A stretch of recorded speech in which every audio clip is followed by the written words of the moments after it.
नमस्कार, मैं सुष्मिता मिश्रा। आप देखना शुरू कर चुके हैं 4 PM यूपी। बिहार में नीतीश कुमार भले ही मुख्यमंत्री हों, लेकिन कद देखा जाए तो भाजपा का ही बड़ा है। इस बार के विधानसभा चुनाव के नतीजों के आने के बाद बिहार में बीजेपी का कद जहां पहले से बढ़ा, तो वहीं दूसरी तरफ पहले कभी बड़े भाई की भूमिका निभा रहे नीतीश कुमार का कद काफी कम हुआ है। हाँ, वो बात अलग है कि सीएम नीतीश कुमार को ही बनाया गया है, लेकिन इस बार जब से नीतीश कुमार को सीएम बनाया गया है, सियासी गलियारों में इसको लेकर चर्चा जोरों पर है। सियासी पंडितों का कहना है कि नीतीश को सीएम बनाना बीजेपी की मजबूरी थी। वहीं कुछ का ये भी कहना है कि नीतीश महज नाम के सीएम हैं, बाकी के सारे विभाग तो बीजेपी के पास है। खैर, इसे लेकर अटकलों और बयानबाजियों का दौर जारी है। इसी कड़ी में केंद्रीय मंत्री और एलजेपी रामविलास के प्रमुख चिराग पासवान ने इस मुद्दे को लेकर खुलकर बात रखी। जब उनसे सवाल किया गया कि बिहार में बीजेपी ज्यादा सीटें होने के बाद भी नीतीश कुमार सीएम क्यों हैं, इस सवाल पर चिराग पासवान ने कहा जो अगले 5 साल है वो बिहार के लिए बहुत ज्यादा महत्वपूर्ण है।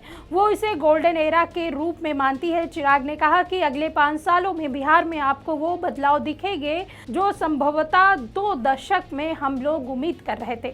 2 दशकों में वो जमीन तैयार की जा रही है। केंद्रीय मंत्री ने कहा, मैं ये मानता हूं कि अगले 5 साल उस अनुभव का होना जरूरी है जो मुख्यमंत्री नीतीश कुमार के पास है। बिहार आसान राज्य नहीं है। बिहार में जरूरी है कि आप उस अनुभव के साथ आएं। डबल इंजन का फायदा तब उठा पाएंगे जब आपके पास अनुभव होगा। वहीं खुद के सीएम बनने को लेकर भी उन्होंने कहा कि सीट शेयरिंग में देर हो गई, मेरे पास वो समय नहीं था मैं अपने चुनाव की तैयारी कर सकूं। मेरी राजनीति में आने का कारण ही बिहार और बिहारी है। मैं सक्रिय भूमिका में बिहार में रहना चाहता हूं। पद जरूरी नहीं है, व्यवस्था का हिस्सा बनना जरूरी है। मैं मुख्यमंत्री बनूंगा तभी बिहार जाऊंगा, ऐसी मेरी कतई सोच नहीं है।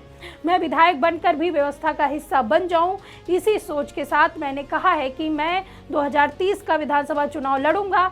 बात की जाए नीतीश कुमार की, तो पहले यह अंदाजा लगाया जा रहा था कि नीतीश कुमार का हाल भी भाजपा ठीक उसी तरह करेगी जैसे महाराष्ट्र में एकनाथ शिंदे का हुआ था। हालांकि चुनावी नतीजों के आने के बाद ऐसा नहीं हुआ। बीजेपी के पास ज्यादा सीटें होते हुए भी नीतीश कुमार को ही सीएम बनाया गया, लेकिन उनका कद घटा दिया गया। यहाँ तक कि उनसे गृह विभाग भी छीन लिया गया। ऐसे में अब इसे लेकर तरह तरह की अटकलें भी लगाई जा रही हैं। बात की जाए पाला बदलने की, तो दोस्तों आपको बता दें कि बिहार में 5 साल में 4 अवसर ऐसे आते हैं जब नए सियासी समीकरण की नींव रखी जाती है। ये राजनीति में कोई नई घटना नहीं होती है। सालाना ऐसे 2 मौके आते हैं। हर 5वें साल चुनाव होते हैं तो प्री और पोस्ट पोल समीकरण बनते और बिगड़ते हैं। जिन्हें जिसके साथ आवाजाही करनी होती है वे खुले मन से इन्हीं 2 मौकों पर करते हैं। ये इसकी योजना बनाते हैं। साल के ये 2 खास मौके होते हैं, खर मास यानी मल मास और रमजान। किसी भी शुभ काम के लिए लोग खर मास खत्म होने का इंतजार करते हैं। मकर संक्रांति के दही चूड़ा भोज के नए समीकरण बनते और बिगड़ते हैं। इस बार बिहार में एनडीए की प्रचंड बहुमत से जीत तो हुई, लेकिन अंदर खाने बड़ा छोटा बनाने की होड़ के संकेत भी मिल रहे हैं। साथ ही नए समीकरण की गंध भी लोगों की नाक तक पहुंच रही है। आपको बता दें कि खर मास 15 दिसंबर से शुरू होकर 14 जनवरी तक चलेगा। 15 जनवरी को मकर संक्रांति है, जिस दिन लोग दही चूड़ा भोज के बाद नए काम की शुरुआत करते हैं।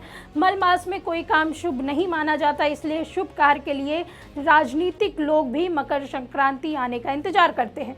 राजनीति में नई समीकरण ऐसे ही मौके पर बनते हैं या उनकी आधारशिला रखी जाती है। 15 दिसंबर से मल मास शुरू हो रहा है। मकर संक्रांति अगले माह से 15 जनवरी को है।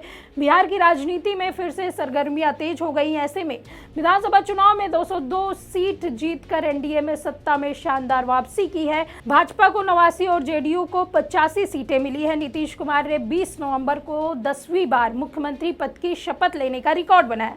इसके बावजूद सवाल उठ रहे हैं, क्या नीतीश कुमार की पार्टी जेडीयू फिर से नंबर 1 बनेगी? क्या जेडीयू का बड़ा दल बनना नीतीश के पक्ष में जाएगा या विपक्षी विधायकों का आकर्षण उन्हें महागठबंधन की ओर धकेल देगा? अब ऐसे में चुनावी नतीजों से इतना साफ है कि एनडीए का जलवा बरकरार है, लेकिन नीतीश कुमार का व्यक्तिगत कद अब भी भाजपा से बहुत छोटा हो चुका है। भाजपा ने जेडीयू से 4 सीटें अधिक जीती है। इसके बावजूद भाजपा ने नीतीश को ही सीएम बनाया। भाजपा का स्पष्ट मत है कि 2025 का चुनाव नीतीश के नेतृत्व में ही लड़ा गया, इसलिए भविष्य में भी उनका ही नेतृत्व बरकरार रहेगा। भाजपा की नीयत पर संदेह इसलिए भी होता है कि उसने स्पीकर पद तो पुरानी पार्टी का हवाला देकर ही लिया है। इस साल से सीएम के पास रहने वाला गृह विभाग भी इस बार बारगेनिंग कर भाजपा ने ले लिया। गृह विभाग अब डिप्टी सीएम सम्राट चौधरी के पास है। इससे तो यही लगता है कि एनडीए पर भाजपा ही हावी है। बड़ी पार्टी होने के नाते नैतिक रूप से उसका नैतिक हक भी बनता है। वही बात की जाए महागठबंधन की, तो इस बार बिहार विधानसभा चुनाव में विपक्ष को महज 35 सीटें मिली है। महागठबंधन की लीड पार्टी आरजेडी के 25 विधायक जीते हैं, जबकि कांग्रेस के 6 और वाम दलों आईआईपी के 4 विधायक निर्वाचित हुए हैं। नीतीश के प्रति महागठबंधन के विधायकों का आकर्षण कम नहीं हुआ है। राजद के राष्ट्रीय अध्यक्ष लालू प्रसाद यादव ने इस साल जनवरी के पहले ही दिन कह दिया था कि नीतीश के लिए दरवाजे हमेशा के लिए खुले हैं। अब चर्चा है कि कांग्रेस के कुछ विधायक इधर उधर झुक सकते हैं। पहले भी कांग्रेस के कई विधान परिषद सदस्य नीतीश के साथ आ गए थे। बहुजन समाज पार्टी और छोटे दलों के विधायक भी नीतीश के संपर्क में हैं। नीतीश का आकर्षण उनकी सामाजिक न्याय की छवि से है। अगर नीतीश ऑपरेशन तीर चलाते हैं तो विपक्ष के 4-5 विधायकों का उनके साथ आना पक्का है। ऐसा हुआ तो नीतीश भाजपा से आगे निकल सकते हैं। ऐसे में नीतीश को सहयोगियों से कोई दिक्कत नहीं है। इसकी आशंका तभी उत्पन्न होगी जब भाजपा नीतीश को उनकी मर्जी के खिलाफ सीएम पद से बेदखल करने की कोशिश करे।